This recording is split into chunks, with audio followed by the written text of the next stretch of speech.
నేను ఒకటే చెప్తా ఉండా, జనసేన నాయకుడు జనసేన అధ్యక్షులు పవన్ కళ్యాణ్ గారు ఆరోపణలు చేశారు. 4 సంవత్సరాల్లో ఈ పప్పునాయుడు గారు అనేటటువంటి వ్యక్తి చరిత్రలో గతంలో ఎవరు లేనటువంటి విధంగా అవినీతికి పాల్పడ్డాడు.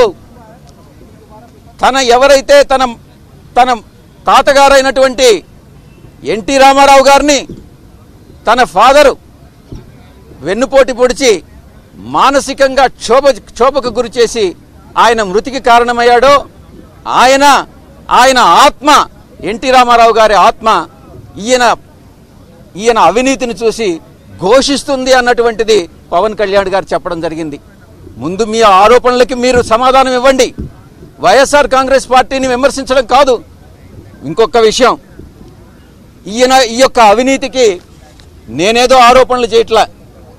National council for applied economic research అన్నటువంటి ఒక స్వచ్ఛంద సంస్థ ఆంధ్ర రాష్ట్రం అవినీతిలో ప్రప్రథమంగా ఉంది అన్నటువంటి విషయాన్ని చాలా స్పష్టంగా చెప్పడం జరిగింది. మేము వైఎస్ఆర్ కాంగ్రెస్ పార్టీ 10 అంశాలపైన ఈయన మీద సిబిఐ ఇన్వెస్టిగేషన్ జరపాల్సిందిగా కోరుతా ఉన్నాం.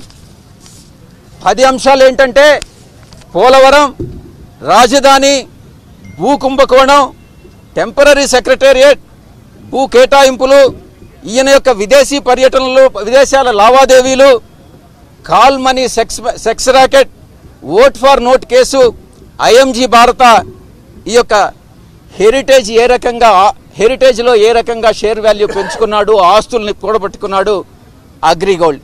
ఈ యొక్క 10 అంశాల మీద నిజంగా మీకు చిత్తశుద్ధి ఉంటే, మీకు ధైర్యం ఉంటే మీ యొక్క కేసులన్నింటినీ కూడా మీరు సిబిఐకి ఎంట్రస్ట్ చేయండి, సిబిఐ ఇన్వెస్టిగేషన్ ఆర్డర్ చేసుకోండి, నిర్దోషిగా మీరు ప్రజల ముందుకు రండి అన్నటువంటిది నేను విజ్ఞప్తి చేస్తా ఉండా. ధన్యవాదాలు.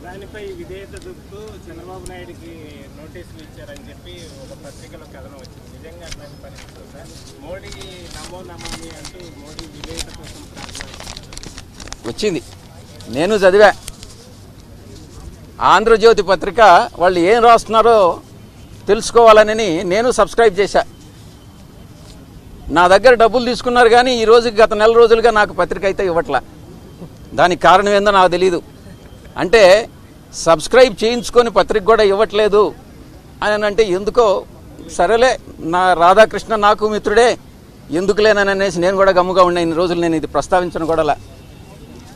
ఈ యొక్క రాధాకృష్ణ గారు ఎటువంటి వ్యక్తి అంటే, ఆయన మొత్తం రక్తంలో ప్రతి అణువు కూడా ఒక తెలుగుదేశం పార్టీ రక్తం ప్రవహిస్తూ ఉంది. ఉండొచ్చు, అభిమానం ఉండొచ్చు, కానీ మొదట తను జర్నలిస్టు. పత్రిక అన్నటువంటిది ఏ ఒక్క రాజకీయ పార్టీకి అనుకూలంగా ఉండకూడదు, చాలా సమతుల్యం పాటించాలన్న విషయం అతను గుర్తించాల. రాధాకృష్ణ గారు, నేను ఒకటే అడుగుతా ఉన్నా, మీరు చంద్రబాబు తుమ్మితే అయ్యా చంద్రబాబు అద్భుతంగా తుమ్మావంటారు, చంద్రబాబు దగ్గితే ఆహాహా ఇంతకన్నా ఎవరు అద్భుతంగా దగ్గుతారని అంటారు. ఈ రకమైనటువంటి జర్నలిజమా మీరు నేర్చుకున్నది మొదటి నుంచి?